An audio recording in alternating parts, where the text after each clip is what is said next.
Hello Vikram. How are you? Hi Sarah. I'm very well. What about you? I'm fine. Thank you. Vikram, I need your help. If you can please help me. What is that? Tell me. How many seasons are there in a year? 4 seasons. What are they? They are winter, spring, summer, and autumn. What can we do in winter? Can you please explain for me?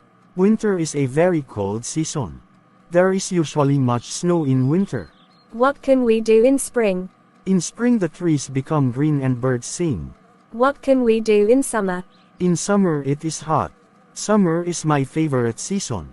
And autumn? In autumn the weather is usually rainy. School children go to school in September. Thank you so much Vikram. Now I know about the seasons. You're welcome Sarah. If you liked our video, please subscribe to our YouTube channel. Thank you very much.